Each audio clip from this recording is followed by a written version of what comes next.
Hello friends, नमस्कार। दी books में आपका स्वागत है। आई होप आप लोग अच्छे होंगे, पढ़ाई भी कर रहे होंगे। हम लोग फ्रेंड्स जो पॉइंटर है घटना चक्र का, जो 2023 का अपडेटेड, उसका क्या कहते हैं, एंशियंट हो चुका था और मुग़ल मिडिवल का सल्तनत और मुग़ल दो अलग अलग पार्ट बना दिए थे। उसमें आइए मुग़ल देखते हैं। बाबर को भारत पर आक्रमण करने के लिए आमंत्रित करने वालों में से एक आलम खान था। आलम खान कौन था? इब्राहिम लोदी के चाचा थे, ठीक है, तथा वह दिल्ली के राज सिंहासन के दावेदार थे। मध्यकालीन भारत के मुगल शासक वस्तुतः थे चगताई तुर्क आता है। बाबर को सर ए पुल के युद्ध में पराजित किया सैवानी खान ने। पानीपत का प्रथम युद्ध हुआ बाबर और इब्राहिम लोदी के बीच। वह मुगल शासक जिसने भारत में ऑटोमन युद्ध पद्धति को अपनाया बाबर ने। पानीपत का प्रथम युद्ध, खानवा का युद्ध, प्लासी का युद्ध, पानीपत का तीसरा युद्ध में से वह युद्ध जिसमें एक पक्ष द्वारा प्रथम बार तोपों का उपयोग किया गया था। पानीपत का प्रथम युद्ध। बाबर की इब्राहिम लोदी पर विजय का कारण तोपखाना। पानीपत का प्रथम युद्ध हुआ 1526 में, खानवा का युद्ध 1527 में, घाघरा का युद्ध 1529 में और चंदेरी का युद्ध 1528 में। देखिए फ्रेंड्स, एक सूत्र है पखा और चघा प खा पानीपत, ठीक है, खानवा तो 26 27, फिर च घा तो 28 और 29, ये हो गया। तो आपको ऐसे अगर याद करना चाहें तो आप ऐसे भी याद कर सकते हैं। बाबर ने अपने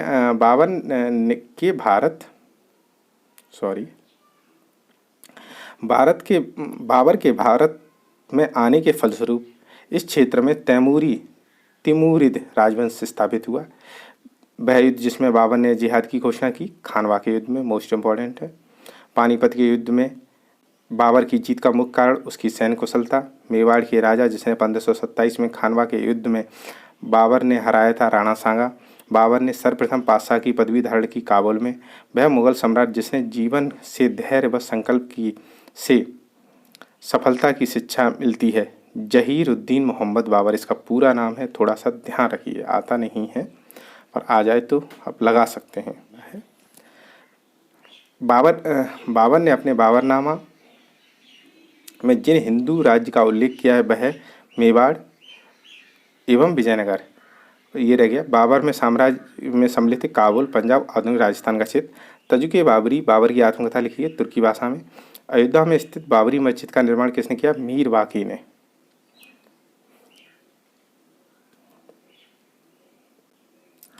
अब है हुमायूं और शेरशाह। कामरान, उस्मान, अस्करी। हिंदाल में से वह जो हुमायूं का भाई नहीं था, उस्मान।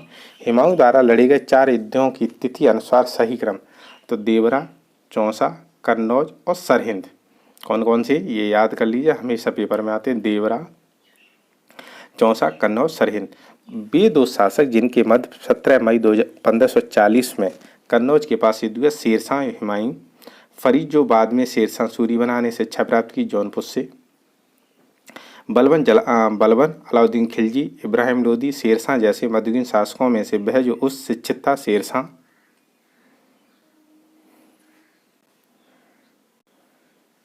वह सुल्तान जिसने पहले हजरत आला की उपाधि अपनाई और बाद में सुल्तान की, तो वो कौन था? शेरशाह सूरी। अब आ जाइए, शेरशाह सूरी द्वारा किए गए सुधारों में सम्मिलित थे राजस्व सुधार, प्रशासनिक सुधार, सैन्य सुधार और मुद्रा प्रणाली में सुधार। दिल्ली सल्तनत के पराभव के उपरांत जिस शासक द्वारा स्वर्ण मुद्रा का सर्वप्रथम प्रचलन किया गया था वह था हुमायूं। हुमायूं ने चुनार दुर्ग पर प्रथम बार आक्रमण किया 1532 में। सामूगढ़ का युद्ध हुआ था 1658 में। अपने बादशाह पति हुमायूं के लिए मकबरे का निर्माण करवाया था हाजी बेगम ने।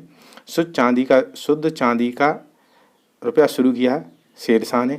शेरशाह के अंतर्गत तांबे के दाम चांदी का रुपये की विनिमय दर थी 64:1, ये आता है। शेरशाह सूरी की मृत्यु हुई कलिंजर में। शेरशाह सूरी का अंतिम अभियान था कलिंजर राज्य के विरुद्ध। किसके विरुद्ध था? कलिंजर राज्य के विरुद्ध। मात्र एक मुट्ठी बाजरे के चक्कर में मैंने अपना साम्राज्य खो दिया होता, यह कथन संबंध है शेरशाह सूरी से। शेरशाह का मकबरा सासाराम में। शेरशाह ने निर्माण कराया दिल्ली की किला ए कोहना मस्जिद। दिल्ली में पुराना किला के भवनों का निर्माण कराया था शेरशाह ने। कृषकों की सहायता के लिए जिस मध्यकालीन भारत शासक ने पट्टा व कबूलियत की व्यवस्था प्रारंभ की, शेरशाह ने पट्टा और कबूलियत स्टार्ट की शेरशाह सूरी ने। पूर्वी बंगाल के से लेकर पेशावर तक सड़क ए आजम बनवाई शेरशाह ने। शेरशाह का उत्तराधिकारी था इस्माइल शाह, वह शासक जिसने अपनी सैन्य टुकड़ियों को 200, 250 व 500 की इकाइयों में विभाजित किया, इस्माइल शाह। अब आते हैं अकबर पे।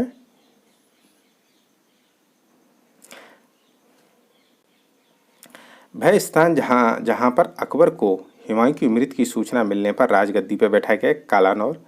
हल्दी घाटी के युद्ध के पीछे अकबर का मुख्य उद्देश्य था राणा प्रताप को अपने अधीन लाना। हल्दी घाटी का युद्ध हुआ था 1576 में। हल्दी घाटी के युद्ध में राणा प्रताप की सेना के सेनापति थे हकीम खां। अकबर ने सर्वप्रथम वैवाहिक संबंध राजपूतों से जिस ग्रह से स्थापित किए थे वह था कछवाव। चिश्ती संत की दरगाह जहाँ पर अकबर दर्शन हेतु अधिक जाता था, मुहिउद्दीन चिश्ती। अदम खां, बैरम खां, बाज बहादुर और पीर मोहम्मद खां में से वह जिसे अकबर ने स्वयं मारा था, अदम खां। राजपूताना का वह राज्य जिसने अकबर की संप्रभुता स्वयं स्वीकार नहीं की थी, मेवाड़। कौन सा था? मेवाड़।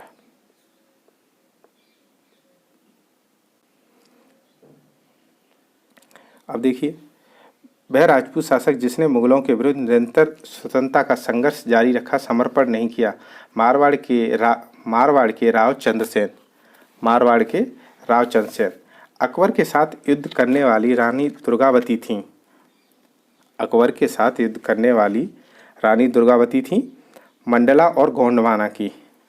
अबुल फजल की मृत्यु ही कहाँ हुई? शहजादा सलीम के कारण। शहजादा सलीम के कारण अबुल फजल की मृत्यु हुई। अकबर के को राष्ट्रीय सम्राट सिद्ध करने में सहायक तथ्य। अकबर को राष्ट्रीय सम्राट सिद्ध करने में सहायक तथ्य है प्रशासकीय एकता, कानूनों की एकरूपता, सांस्कृतिक एकता का प्रयत्न और उसकी धार्मिक नीति। अकबर की लोकप्रियता के कारण थे मनसबदारी प्रथा, धार्मिक नीति, भू राजस्व व्यवस्था, सामाजिक सुधार। वह मुस्लिम शासक जिसने तीर्थ यात्रा कर समाप्त कर दिया, अकबर ने। किसने तीर्थ यात्रा कर समाप्त कर दिया? अकबर ने। बाबर, हुमायूं अकबर, औरंगजेब में वह सभासद जिसको प्रबुद्ध निरंकुश कहा जा सकता है, वो कौन है? अकबर। अब आगे देखते हैं।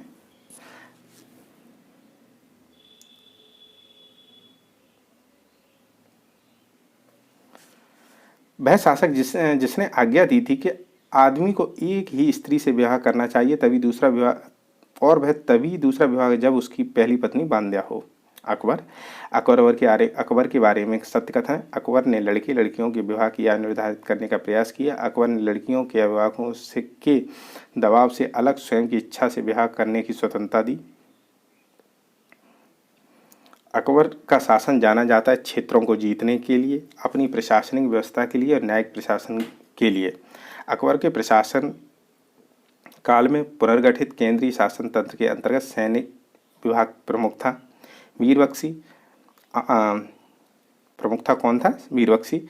अकबर कालीन सैन्य व्यवस्था आधारित थी मनसबदारी पर। मध्यकालीन भारत में मनसबदारी व्यवस्था लागू की स्वच्छ प्रशासन सुनिश्चित करने हेतु अकबर द्वारा दीवान का पूर्ण रूप दर्जा दिए जाने वाला प्रथम व्यक्ति था मुजफ्फर खां। अकबर ने जिस मनसबदारी प्रणाली को लागू किया वह उधार ली गई थी मंगोलिया में प्रचलित प्रणाली से। अकबर के काल में हर 10 घुड़सवार सैनिकों के लिए मनसबदारों का रख रखाव करना पड़ता था। कितना है? जो 10 थे उन्हें 20 रखने पड़ते थे घोड़े, मतलब ये पद होता था एक। जब्ती, दहसाला, नसक, कानकुट में से बह कर व्यवस्था जिसे बंदोबस्त व्यवस्था के नाम से जाना जाता था, दहसाला। अकबर काल में भू राजस्व व्यवस्था की एक प्रसिद्ध नीति आईने दहसाला पद्धति निर्मित की गई टोडरमल द्वारा। जब्ती प्रणाली उपज थी अकबर की। भू राजस्व प्रशासन के क्षेत्र में शेरशाह एवं अकबर मध्य निरंतर कड़ी थी टोडरमल। अकबर ने दीन इलाही प्रारंभ किया 1582 में। मोस्ट इंपॉर्टेंट है ये। वह इतिहासकार जिसने दीन ए इलाही को धर्म का, मोहसिन फानी ने इबादत खाने का निर्माण किया, अकबर ने। फतेहपुर सीकरी का इबादत खाना था वह भवन जिसमें विभिन्न धर्मों के विद्वानों के साथ अकबर चर्चा करता था। फतेहपुर सीकरी में स्थित वह इमारत जिसे शान फतेहपुर कहा जाता था, जामा मस्जिद, स्वर्ण महल, पंचमहल, जोधाबाई महल, अकबर महल में से वह स्मारक जो फतेहपुर सीकरी में नहीं है, अकबरी महल। दिल्ली में स्थित वह ऐतिहासिक स्मारक जो भारतीय और फारसी वास्तुकला शैली का उदाहरण है, हुमायूं का मकबरा। सुलह कुल का सिद्धांत प्रतिपादित किया गया था अकबर द्वारा। अकबर द्वारा अपनाई गई सुलह कुल की अवधारणा आधारित थी राजनीतिक उदारता, धार्मिक सहनशीलता और उदारवादी सांस्कृतिक दृष्टिकोण पर।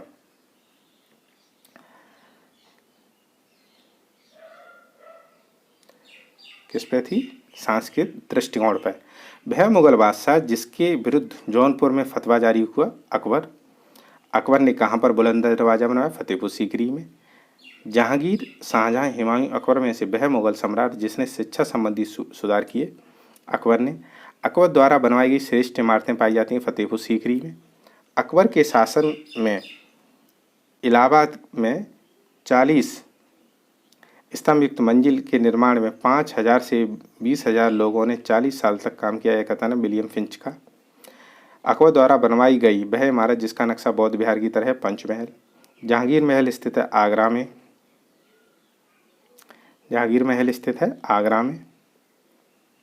दिल्ली का लाल किला, आगरा का किला, इलाहाबाद का किला एवं लाहौर के किले में से वह किला जिसका निर्माण अकबर के राज्यकाल में नहीं किया, दिल्ली का लाल किला। अकबर का मकबरा कहाँ है? वो बाबर का मकबरा कहाँ है? काबुल में। अकबर का सिकंदरा में, जहांगीर का लाहौर में, शाहजहां का आगरा में, औरंगजेब का औरंगाबाद में। अकबर के काल में महाभारत का फारसी अनुवाद जिसके निर्देशन में हुआ था वह थे फैजी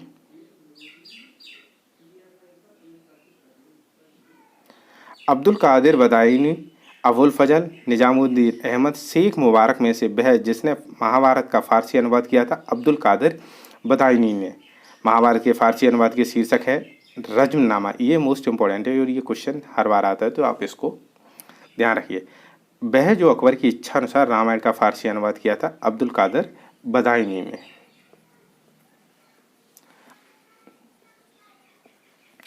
अब आते हैं मोहम्मद हुसैन। क्या है? मोहम्मद हुसैन, मुकम्मल खां, अब्दुल समद, मीर सैयद अली में से वह जिसे सम्राट अकबर द्वारा जरी कलम की उपाधि प्रदान की गई, मोहम्मद हुसैन। जैन साधु जो अकबर के दरबार में कुछ वर्ष रहा जिसे सदगुरु की उपाधि से सम्मानित किया है, हरविजय सूरी। अबुल हसन दसवंत, किशनदास, उस्ताद मंसूर में से वह जो मुगल सम्राट अकबर के समय का प्रसिद्ध चित्रकार था, दसवंत। इंग्लैंड की रानी एलिजाबेथ प्रथम का समकालीन भारतीय राजा था अकबर। भारत का वह शासक जिसके शासनकाल में ईस्ट इंडिया कंपनी का गठन हुआ था, बादशाह अकबर। बादशाह अकबर।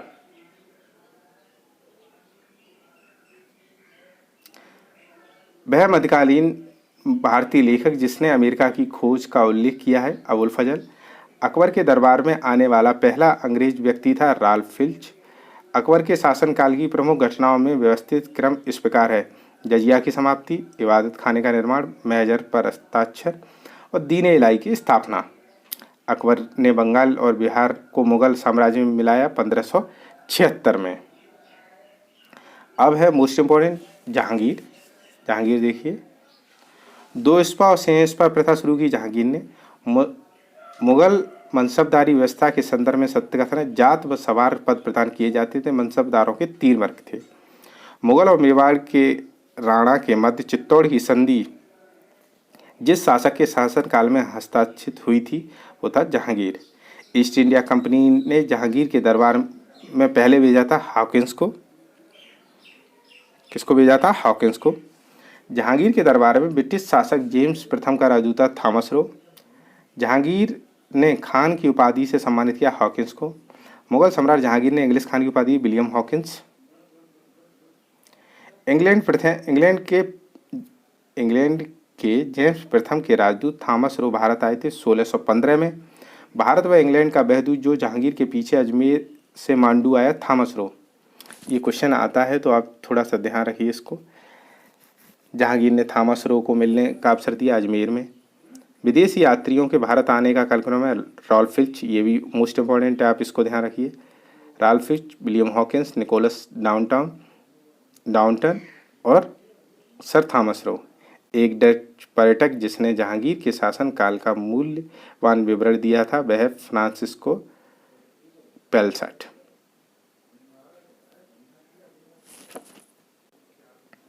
मुगल शासक जिसका मकबरा भारत में नहीं है, जहांगीर, बाबर और बहादुर शाह जफर का।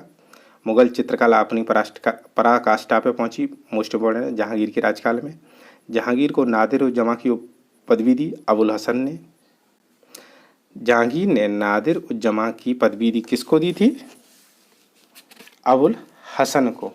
वह चित्रकार जिसे नादिर और अस्त्र की उपाधि दी थी, ये दोनों क्वेश्चन आते हैं फ्रेंड्स, और मोस्ट इम्पोर्टेंट है मंसूर। जहांगीर के दरबार में पक्षियों का सबसे बड़ा चित्रकार था मंसूर। मुगल बादशाहों में वह जिसने अपनी आत्मकथा फारसी में लिखी, जहांगीर। अबुल फजल के हत्यारे को पुरस्कृत किया था जहांगीर ने। जहांगीर के विरुद्ध विद्रोह किया था खुर्रम महाबत खां खुसरो ने। खुसरो जिस मुगल बादशाह का पुत्र था जहांगीर। नूरजहां गुट का प्रमुख सदस्य एतमादौला या मिर्जा गयास बेग, नूरजहां के पिता, असमत बेग, नूरजहां की माँ, आसफ खां, नूरजहां का भाई, और शहजादा खुर्रम शाहजहां, जो जुंटा ग्रुप में थे जब पेटीकोट शासन था, तभी की बात है ये। एतमादौला का मकबरा आगरा में बनवाया नूरजहां ने। परचिनकारी पित्रादूरा संबंधित है। दीवारों में अर्धकीमती पत्थर जड़कर फूलों की नक्काशी करना, बाबर जामा मस्जिद, हिमायूद्दीन पनाह। अकबर जहांगीरी महल और जहांगीर अकबर के मकबरे को पूर्ण करवाना। गोविंद महल जो हिंदू वास्तुकला का अप्रथम उदाहरण स्थित है दतिया में। कहाँ पे? दतिया में। अब आते हैं शाहजहां पे। ईरान के शाह और मुगल शासकों के बीच झगड़े की जड़ थी कंधार। वह क्षेत्र जिसके निकल जाने से मुगल साम्राज्य को सामरिक महत्व के केंद्र के दृष्टिकोण का एक बड़ा धक्का पहुंचा, कंधार। शाहजहां के बल्ख अभियान का उद्देश्य था काबुल की सीमा से सटे बल्ख और बदख्शां खां में से एक मित्र शासक को लाना। वह कवि जिसने बनारस और इलाहाबाद की तीर्थ यात्रा कर की समाप्ति के लिए मुगल बादशाह के सामने बनारस के पंडितों का नेतृत्व किया, कविंद्राचार्य। वह जो शाहजहां के शासनकाल का राजकवि था, कलीम या अबू जली है। मुमताज महल का असली नाम क्या था? अर्जुनबंद बानो बेगम। अर्जुनबंद बानो बेगम।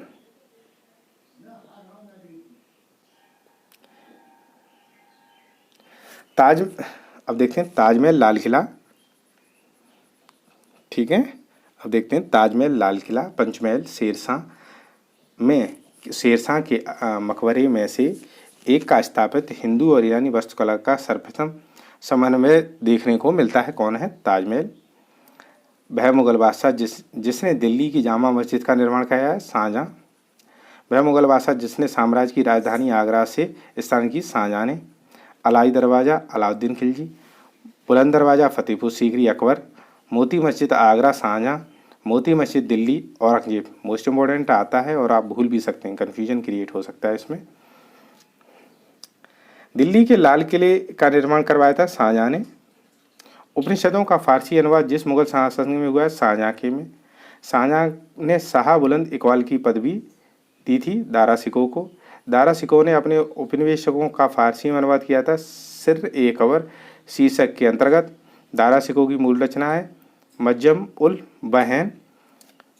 दारा सिकोह का जिस स्थान पर दफनाया गया था वह था दिल्ली। अमीर खुसरो, दारा सिकोह, अमीर हसन व शुजा में से हिंदू धर्म ग्रंथों का अध्ययन करने वाला प्रथम मुस्लिम था दारा सिकोह। ठीक है। B.A. इस्मत, J.N. सरकार, A.L. श्रीवास्तव में से वह इतिहासकार जिसने शाहजहां के शासनकाल को मुगल काल का स्वर्णयुग कहा, A.L. श्रीवास्तव। कौन थे? A.L. श्रीवास्तव। प्रसिद्ध कोहिनूर हीरा, ठीक है, प्रसिद्ध कोहिनूर हीरा शाहजहाँ को उपहार दिया था मीर जुमला ने। वह मुगल बादशाह जिसने बलबन द्वारा प्रारंभ किया गया दरबारी बलबन द्वारा प्रारंभ किया गया दरबारी रिवाज जो सिजदा और पौविस की प्रथा थी वो शाहजहाँ ने ख़त्म कर दी थी। दारा सिको, मुराद बख्श, शाह शुजा, औरंगजेब में से वह शाहजहाँ के शासनकाल में अधिकांश समय तक दक्कन का गवर्नर रहा औरंगजेब।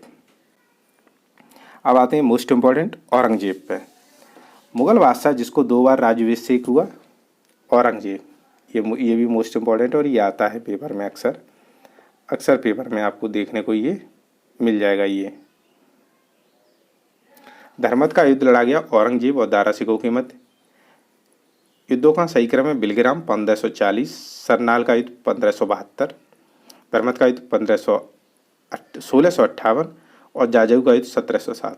मुगल बादशाह को जिंदा पीर के नाम से जाना जाता है औरंगजेब। औरंगजेब ने जोधपुर के शासक जसवंत सिंह को 1658 ईस्वी में धर्मत के युद्ध में पराजित किया था। धर्मत स्थित है, कहाँ है धर्मत स्थित है भैया बताइए? मध्य प्रदेश में। कहाँ है? एमपी में। अब आइए, मुगल शहजादा जिसने श्रीनगर गढ़वाल में आश्रय लिया था सुलेमान सिकोह। औरंगजेब के वह पुत्र जिसने विद्रोह करके राजपूतों के विरुद्ध अपने पिता की स्थिति दुर्बल कर दी थी अकबर।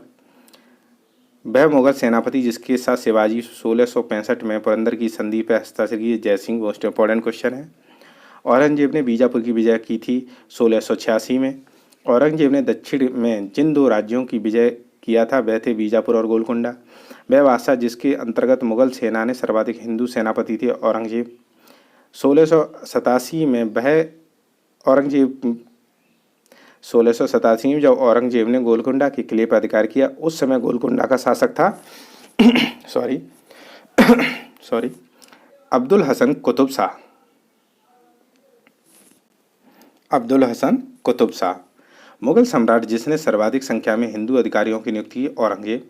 जजिया जिसके शासनकाल में पुनः लगाया गया था वह शासक था औरंगजेब। औरंगजेब द्वारा चलाए गए जिहाद का अर्थ है दारुल इस्लाम। बीबी का मकबरा का निर्माता था औरंगजेब। वह मकबरा जो द्वितीय ताजमहल कहलाता है। रबिया उद दौरानी का मकबरा, जहांआरा, रोशनारा, गौहर तथा मेहरुतनिसा में से वह जो सम्राट औरंगजेब की पुत्री थी मेहरुतनिसा। औरंगजेब ने साहिबात उज जजमानी की उपाधि दी जहांआरा को। अब मुगल कालीन जो प्रशासन है उसको देख लेते हैं। मुगल कालीन प्रशासन, इसमें ये क्वेश्चन रह गया था, ये भी देख लेते हैं। संत रामदास को संबंधित किया जाता है औरंगजेब के शासनकाल से। मुगल प्रशासन के दौरान जिले को जाना जाता था सरकार के नाम से। मुगल काल में सेना का प्रधान था मीर बख्शी। मुगल शासन में मीर बख्शी का कर्तव्य था कि भू राजस्व अधिकारियों का पर्यवेक्षण। सही कथन है। मुगल साम्राज्य मूल रूप से एक सैनिक राज्य था। केंद्रीय शासन व्यवस्था के विकास की प्राण शक्ति उसकी सैनिक शक्ति पर निर्भर थी। अहदी वे घोड़सवार सिपाही थे जिन्होंने अपनी सेवाएं एकाकी प्रदान की। किसी सरदार के साथ अपने को संलग्न किया। सम्राट की जिनकी आसन कन्न था, ठीक है। बनियर, ककेरी, मनुची, ट्रेवियन में से वह जो मुगल सेना में चिकित्सक नियुक्त हुआ मनुची। मोस्ट इम्पोर्टेंट क्वेश्चन है ये। मुगल प्रशासन में मुहतसिब था लोक आचरण अधिकारी। मध्यकालीन भारत में मनसबदारी खासतौर पर इसलिए चालू की गई थी ताकि साफ सुथरा प्रशासन लागू हो सके।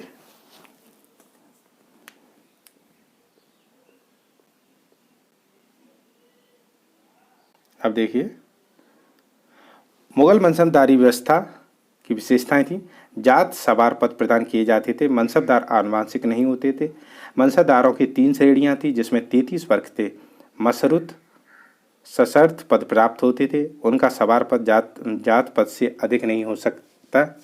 समस्त कार्यकारी सैन्य अधिकारियों को मनसब प्रदान किए जाते थे। मनसबदारी व्यवस्था राज्य की कुलीन वर्ग से संबंधित थी जिसे अकबर ने प्रारंभ किया। मनसब पद केवल सेवा काल तक ही रहता था। मनसबदारों का चयन योग्यता के आधार पर होता था। मुगल कालीन भारत में राज्य की आय का प्रमुख स्रोत था भू राजस्व। मुगल प्रशासनिक शब्दावली में माल प्रतिनिधित्व करता था भू राजस्व का। मुगल सम्राट जिसने तंबाकू के प्रयोग पर निषेध लगाया था जहांगीर। मुगल प्रशासन में मदद ए मां इंगित करता है विद्वानों को दी जाने वाली राजस्व मुक्त अनुदत्त भूमि। अब आते हैं मुगल मध्यकालीन भारत में ऐतिहासिक स्रोतों में चकला, मोस्ट इंपोर्टेंट, चकला का शब्द का प्रयोग है सूबा और परगना के बीच की क्षेत्रीय इकाई, लेकिन सरकार के समानार्थी नहीं थी। दीवान ए तन, जागीर व वेतन को देखना। मुस्तारफी, राज्य की आय व्यय का निरीक्षण करना। मुशर्रिफ, कार्यालय को संभालने के लिए। बाकिया नवीस, प्रमुख घटनाओं फरमानों को सूचीबद्ध करना। अकबर, सत्यकथन है अकबर ने शेरशाह की तरह राज्य के सिक्कों के प्रचलन को नियमित करने का प्रयास किया। शेरशाह की मुद्रा पद्धति के समान अकबर के समय ताम्र मुद्रा का प्रमुख सिक्का दाम था। अकबर के समय ताम्र मुद्रा का प्रमुख क्या था? दाम था।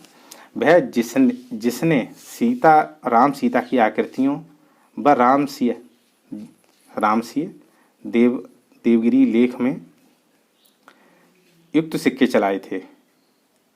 देवनागरी लेख से युक्त सिक्के चलाए अकबर ने। मुगल शासन में तांबे का सिक्का कहलाता दाम। शाहरुख नामक चांदी का सिक्का कहलाया बाबर ने। अकबर के शासनकाल में दक्कन में भू राजस्व वसूली प्रचलित का आधार था हल्की संख्या। मुगल कालीन नहर जिसका निर्माण फिरोज शाह की रजबबाह को पुनर्जीवित करने के लिए किया गया, सहाब नहर। मध्यकाल में बटाई शब्द का अर्थ था लगान निर्धारण करने का तरीका। अब आते हैं मुगल कालीन चित्रकला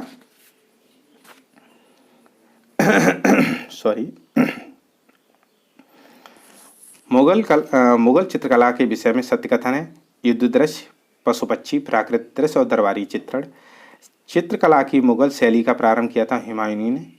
वह मुगल शासक जिसके चित्रकारी के लिए खाने बनवाए हुमायूं ने।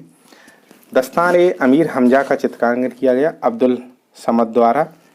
प्रसिद्ध जहांगीर चित्रकार थे अबुल हसन, उस्ताद मंसूर, फारूक बेग, बिशनदास अकारिजा, मोहम्मद नादिर, मोहम्मद गुराद, मनोहर, माधव और गोवर्धन।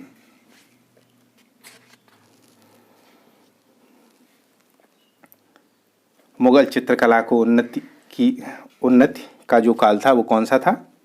जहांगीर के प्रशासन में। पहाड़ी school, Rajput school, Mughal school और कांगड़ा स्कूल विभिन्न शैलियों को प्रदर्शित करते हैं चित्रकला की। यूरोप चित्रकारी का प्रवेश हुआ अकबर के दरबार में। किशनगढ़ शैली, ये मोस्ट इंपॉर्टेंट क्वेश्चन है, बहुत बार आता है एग्जाम में। चित्रकला, वह मुगल सम्राट जिसने संचित्र पांडुलिपियों का ध्यान हटाकर चित्राधार एल्बम या व्यक्तित्व चित्र रूपों पर अधिक जोर दिया। जहांगीर। एक संगीत वाद्य जिसको बजाने में औरंगजेब की दक्षता थी बीड़ा। प्रातःकाल में गाया जाने वाला राग तोड़ी। तानसेन, बैजू बावरा, गोपाल नायक जैसे संगीतज्ञों ने स्वामी हरदास से प्रशिक्षण प्राप्त किया। स्वामी हरदास के अनुयायियों ने स्थापित किए 5 संगीत अर्चना केंद्र। अकबर के शासनकाल में ध्रुपद गायकों में सम्मिलित थे तानसेन और हरिदास। प्रसिद्ध तानसेन का मकबरा स्थित है ग्वालियर में। तानसेन का मूल नाम था रामतन पांडे। फ्रेंड्स, ये क्वेश्चन आता है। अकबर ने पूर्व तानसेन को संरक्षण देने वाला राजा था भाटा और रामचंद्र सिंह। वह मुगल शासक जिसने लाला कलावंत से हिंदू संगीत की शिक्षा ली। अकबर। मुगलकालीन देखिए बाबरनामा का अंग्रेजी अनुवाद था लेडेन और रस्किन ने। गुलबदन बेगम की पुत्री थी बाबर की। वह महिला जिसने मुगल काल में ऐतिहासिक विवरण लिखे गुलबदन बेगम। हुमायूं नामा की रचना की थी गुलबदन बेगम ने। दिल्ली का वह शिक्षा केंद्र जो मदरसा-ए-बेगम कहलाता है महामना द्वारा। दिल्ली का पुराना किला के सामने खैरुल मंजिल नामक मस्जिद का निर्माण कराया था महामना ने। ये मोस्ट इंपोर्टेंट क्वेश्चन और ये आता है। हितोपदेश का फारसी अनुवाद किया था ताज अल दिन मुफ्ती अल मलिकी ने। अब आते हैं कुछ लेखक और उनकी बुक्स हैं। हसन निजामी ताजुल मासिर, ख्वाजा मीर हुमायूंनामा, मोहम्मद काजिन आलमगीरनामा, भीमसेन नुक्साए दिलकुशा, उत्वी तारीख यमीनी, चंद्रभान ब्रह्मसन, चाहर चमन, मोअत्मद खां, इकबालनामा जहांगीरी, अब्बास सरवानी, तारीख शेरशाही, निजामुद्दीन अहमद तबकात अकबरी, बाबर तजुक बाबरी, गुलबदन बेगम हुमायूंनामा। अब आते हैं, कहाँ आ गए अब, निजामुद्दीन अहमद तबकात अकबरी, ईश्वरदास नागर फुतूहात आलमगीरी, सुजान राय भंडारी खोलासत उत तवारिख, अबुल फजल फैजी अब्दुल रहीम खान खाना, अब्दुल कादिर बदायूनी में से वह जिसका हिंदी साहित्य में सबसे महत्वपूर्ण योगदान है, अब्दुल रहीम खान खाना का। भारत के इतिहास के संदर्भ में अब्दुल रहीम लाहौरी थे शाहजहाँ के शासन के एक राजकीय इतिहासकार। शाहजहाँ नामक का लेखक हैं इनायत खां। अनवार ए सुहाइली नामक ग्रंथ का अनुवाद है पंचतंत्र का, ये आता है अनवर ए सुहाइली। अबुल फजल द्वारा अकबरनामा का पूरा किया गया 7 वर्षों में, मोस्ट इंपोर्टेंट आता है क्वेश्चन। मुगल काल में दरबारी तथा अदालती भाषा थी फारसी। मुगलकालीन ग्रंथ मासिर आलमगारी की रचना की साकी मुस्तैद खां। इस प्रकार की फारसी लिपि जो मध्यकालीन भारत में प्रयुक्त होती थी। कवि हृदय वह राजा जिसने नागरी दास के नाम से कृष्ण की प्रशंसा में छंद लिखे, राजा सावन सिंह। महत्वपूर्ण कृतियाँ रामचंद्र का, रसक प्रिया, केशव। जहांगीर, अब आते हैं Jahangir William Hawkins, Akbar William Finch, Shahjahan Tavernier, Aurangzeb Manucci. Hawkins 1608 से 1611, टॉमस रो 1615, मनुची 1653, राल्फिच 1585 से 1586। वह विदेशी यात्री जिसने भारत के हीरो और हीरों की खादानों को विशेष रूप से चर्चा की, ज्या वैशिष्ट ट्रेवनियर में। मुस्लिम शासकों का सही क्रम है जहांगीर, मोहम्मद शाह, अहमद शाह अब्दाली, बहादुर शाह। अब आते हैं कुछ युद्ध हैं, वो एक बार देख लीजिए। चंदेरी का 1528, दौरा का युद्ध 1531, चौसा 1539, कन्नौज 1540, सामूगढ़ का युद्ध 1658 में, तराइन का दूसरा युद्ध 1192 में, औरंगजेब की मृत्यु हुई 1707 में, पानीपत का तृतीय युद्ध हुआ 1761 में। फिर आते हैं बिलग्राम का युद्ध हुआ 1540 में, सन्नाल का युद्ध हुआ 1572 में, धर्मत का युद्ध हुआ 1658 में, जाजऊ का युद्ध हुआ 1707 में, असीरगढ़ का युद्ध हुआ 1601 में। 4 बाहरी आक्रमणों का व्यवस्थित क्रम है चंगेज खां, तैमूर, नादिर शाह और अहमद शाह अब्दाली। ये मोस्ट इंपॉर्टेंट क्वेश्चन है, ये तो आपको रटने हैं और ये रटने ही पड़ेंगे। दारा सिकोह को दफनाया गया था दिल्ली में। नादिर शाह द्वारा दिल्ली में कत्लेआम हुआ था 1739 में। हेमचंद विक्रमादित्य भारतीय इतिहास में जाने जाते थे हेमू के नाम से।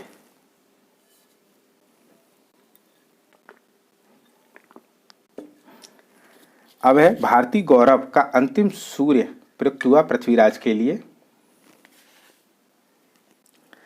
दाम ताम्र की मुद्रा थी। देसाई राजस्व अधिकारी थे। दीवान प्रांतीय राजस्व का प्रमुख। जरी भूमाप की प्रणाली। हल्दी घाटी का युद्ध 1576 अकबर द्वारा राणा प्रताप के विरुद्ध। बिलग्राम का युद्ध हुमायूं खुसरो का विद्रोह। जहांगीर खानवा का युद्ध बाबर के लिए। खानवा का युद्ध बाबर। चौसा का युद्ध हुमायूं के लिए। बल्ख का युद्ध शाहजहां। ये सब रटने हैं फ्रेंड्स, आपको बिना रटे आप नहीं हो सकता। अता अली खां का नाम था तानसेन। अता अली खां नाम था किसका? तानसेन का। बाबुल मक्का या मक्का द्वार कहा जाता सूरत को। मुगलों ने नौरोज़ त्यौहार लिया है पारसियों से। इक्ता दिल्ली के सुल्तान। जहांगीर मुगल। अमरम विजयनगर और मोकासा मराठे। सही कालक्रम है पद्मिनी, दुर्गावती, ताराबाई, अहिल्याबाई। भारत के सांस्कृतिक इतिहास के संदर्भ में कथन सत्य है। बुलंद दरवाजा के निर्माण में बलुआ पत्थर का प्रयोग किया जिसमें सफ़ेद संगमरमर से सजाया गया है। सलीम चिश्ती के मकबरे में सफ़ेद संगमरमर का प्रयोग हुआ। लखनऊ स्थित इमाम बाड़ा तथा रूमी दरवाजा के निर्माण में ईंट, चूने, चूनापत्त, प्लास्टर या प्लास्टर ढलाई के साथ लखोरी ईंटों का प्रयोग हुआ है। किसका? लखोरी ईंटों का। अब देखते हैं सही कालानुक्रम है। अटाला मस्जिद, शेरशाह सूरी का मकबरा, हुमायूं का मकबरा, रबिया उद्दानी का मकबरा। मुगल काल में जिस मदरसे ने मुस्लिम न्याय शास्त्र की पढ़ाई में विशेषता हासिल की है लखनऊ। मुगल काल में मौलिम थे व्यापारिक जहाज़ों पर बैठने वाला कर्मचारी। भारतीय इतिहास के मध्यकाल में भारतीय इतिहास के मध्यकाल में बंजारे सामान्य थे व्यापारी। जो बंजारे थे कौन थे? व्यापारी। अब आता है इसमें ही फ्रेंड्स सिख संप्रदाय आता है, तो उसको भी देखते हैं। गुरु नानक ने अपना उत्तराधिकारी नियुक्त किया था गुरु अंगद। गुरुमुखी लिपि की वर्णमाला का सृजन किया गया था गुरु अंगद द्वारा। पंजाब में अमृतसर नगर को स्थापित किया था गुरु रामदास ने। वह सिख गुरु जिसे अकबर ने 500 बीघा जमीन दी थी, रामदास। वह सिख गुरु जिसने विद्रोही राजकुमार खुसरो की सहायता धन व आशीर्वाद से की, गुरु अर्जुन देव। मोस्ट इंपॉर्टेंट क्वेश्चन है ये। आदि ग्रंथ गुरु ग्रंथ साहब का संकलन किया गुरु अर्जुन देव ने। वह सिख गुरु जिसको तत्कालीन शासकों द्वारा मृत्युदंड दिया गया था, गुरु अर्जुन देव और गुरु तेग बहादुर। वह सिख गुरु जिसकी मृत्यु के लिए औरंगजेब जिम्मेदार है, गुरु तेग बहादुर। हेमकुंड, ताराकुंड, ब्रह्मकुंड में से वह स्थान जिस पर प्रसिद्ध सिख गुरुद्वारा अवस्थित है, हेमकुंड। वह सिख गुरु का जन्म पटना में हुआ, गोविंद सिंह। वह जिनकी समाधि के कारण नादेर गुरुद्वारा सिखों द्वारा पवित्र माना जाता है, गुरु गोविंद सिंह की। गुरु गोविंद सिंह की महानता नियत है इसमें। उन्होंने सिखों की सैनिक व्यवस्था का गठन किया। वह सिख गुरु जिसने 1699 खालसा पंथ की स्थापना की, गुरु गोविंद सिंह। सिखों के अंतिम गुरु थे गुरु गोविंद सिंह। बंदा बहादुर का मूल नाम था लक्षण देव। ये भी आता है क्वेश्चन। सिख साम्राज्य का अंतिम शासक था दिलीप सिंह। ये भी आता है, ये तो हर बार आता है पेपर में, तो आप पढ़ लीजिए इसको। अब आते हैं मराठा राज्य और संघ। मराठाओं के उत्कर्ष के कारण है धार्मिक चेतना, भौगोलिक सुरक्षा, राजनीतिक जागृति और उच्च नेतृत्व शक्ति। शिवाजी ने मुगलों को हराया था सलहार के युद्ध में 1672 में। शिवाजी का जन्म हुआ था 1627-1630 में। ये क्वेश्चन तीनों ही आते हैं, तो ध्यान रखिए आप। वह सेना नायक जिसने बीजापुर के सुल्तान को 1659 में शिवाजी को दबाने के लिए भेजा था, अफजल खां।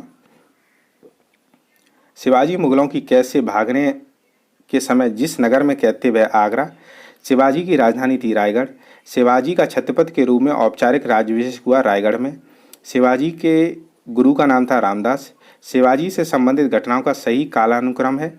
चाकन के किले पर विजय, मुगलों से मतभेद का प्रारंभ, अफजल खां का प्रकरण और सूरत पर आक्रमण तथा लूटना। अष्टप्रधान का गठन किया शिवाजी ने। शिवाजी के अष्टप्रधान में सम्मिलित अधिकारी थे पेशवा, आमत, मजूमदार, बाकियानवीस, सुरनवीस, सचिव, सुमंत, दबीर, सेनापति, सरे नौबत, पंडितराव, न्यायाधीश। अष्टप्रधान नाम की मंत्रिपरिषद दी मराठा प्रशासन में। शिवाजी के समय सरनोबत पद का संबंध था सैन्य प्रशासन के। शिवाजी के अष्टप्रधान का वह सदस्य जो विदेशी मामलों की देखरेख करता था वह था सुमंत। आता है क्वेश्चन ये। छत्रपति शिवाजी के राज्य में प्रचलित रजत मुद्रा थी रुपया, लौरी और टका। संभाजी के बाद मराठा शासन को सरल और कारगर बनाया बालाजी विश्वनाथ ने। पेशवाओं के शासन का सही क्रम है बालाजी विश्वनाथ, बाजीराव, बाजीराव, माधवराव।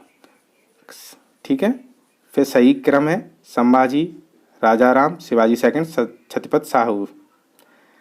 मराठा साम्राज्य पेशवा की अध्यक्षता में परिसंघ बन गया 1750 में। शाहू के उत्तराधिकारी निर्भर थे पेशवा की इच्छा पर। मुगल साम्राज्य के पतन के बाद सबसे शक्तिशाली देशज शक्ति के रूप में उभरे मराठे। औरंगजेब की मृत्यु के समय मराठा नेतृत्व हाथ में था ताराबाई। सरजामी प्रथा संबंधी थी मराठा भू राजस्व प्रथा से। वह मराठा पेशवा जिसके समय में मराठा राजा नाचीज हो गया और पेशवा वास्तविक शासक बाजीराव। सुरक्षा के लिए मराठों के राजस्व के दावों को जाना जाता था चौथ के नाम से। एक इतिहासकार ने पानीपत की तीसरी लड़ाई को स्वयं देखा, वह था काशीराज पंडित। अहमद शाह अब्दाली के भारत के आक्रमण और पानीपत की तीसरी लड़ाई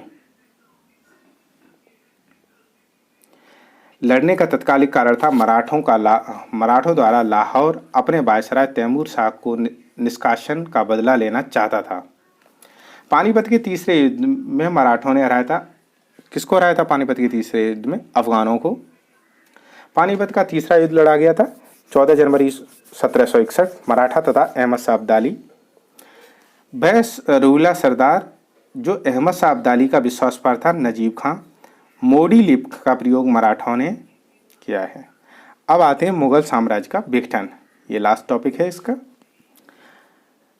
मुगल काल में राजा बनने वाले थे हुसैन अली और अब्दुल्ला। ठीक है, कौन था? अब्दुल्ला। औरंगजेब की 1707 ईस्वी में मृत्यु होने के बाद सत्ता संभाली थी बहादुर शाह प्रथम ने। मुगल सम्राट जहांदार शाह के शासन के समय पूर्व अंत का कारण था। एक युद्ध में वह अपने भतीजे द्वारा पराजित हुआ। वह मुगल सम्राट जिसने अंग्रेजों को बंगाल में शुल्क मुक्त व्यापार की सुविधा प्रदान की। फरुखसियर मोस्ट इम्पोर्टेंट क्वेश्चन है। मयूर सिंहासन पर बैठने वाला अंतिम मुगल सम्राट था मोहम्मद शाह। नादिर शाह के आक्रमण के समय मुगल शासक था मोहम्मद शाह। वह शासक जिसके शासन में हिजड़ों और महिलाओं के एक वर्ग का प्रभुत्व था मोहम्मद शाह। मुगल बादशाह जो रंगीला के नाम से जाना जाता है मोहम्मद शाह। ठीक है, मुगल शासकों का क्रम है जहांदार शाह, मोहम्मद शाह, अहमद शाह, आलमगीर द्वितीय। वह मुगल बादशाह जिसको वजीर गाजीउद्दीन ने दिल्ली में दाखिल नहीं होने दिया शाह आलम द्वितीय। अंतिम मुगल सम्राट बहादुर शाह अंतिम मुगल सम्राट बहादुर शाह था। उसके पिता का नाम था अकबर शाह द्वितीय। बहादुर शाह जफर के बारे में सत्य है। बहादुर शाह जफर के बारे में सत्य है। वह बिना साम्राज्य का सम्राट था। इब्राहिम जौक और असद उल्लाह खां गालिब उसकी कविता के शिक्षक थे। ठीक है। हसन अस्करी उसके आध्यात्मिक निर्देशक। वह ईस्ट इंडिया कंपनी की ओर से प्रतिमाह 1 लाख रुपया पेंशन प्राप्त करता था। अवध का प्रथम नवाब था सादत खां। हैदराबाद के स्वतंत्र राज्य का संस्थापक था चिनकलिज खां। सही कथन है विजयनगर साम्राज्य से मैसूर राज्य का उदय हुआ। दिल्ली में स्थित खगोलीय वेधशाला जिसे जंतर मंतर कहते हैं बनवाई थी जयसिंह द्वितीय ने। महाराजा जयसिंह द्वितीय ने वेधशाला बनवाई थी। ये क्वेश्चन आता है। दिल्ली, जयपुर, उज्जैन, वाराणसी, मथुरा में 1773 में जिज मोहम्मद शाही पुस्तक जो नक्षत्र संबंधी ज्ञान से संबंधित के लेखक थे जयपुर के सवाई जयसिंह। ठीक है फ्रेंड्स, तो ये मुगल साम्राज्य कंप्लीट हो गया। इसकी पीडीएफ चाहिए तो आप टेलीग्राम से डाउनलोड कर सकते हैं। और प्लीज़ चैनल को सब्सक्राइब करिए और वीडियो पसंद आए तो प्लीज़ वीडियो को लाइक ज़रूर करिए। वीडियो देखने धन्यवाद। Thank you so much.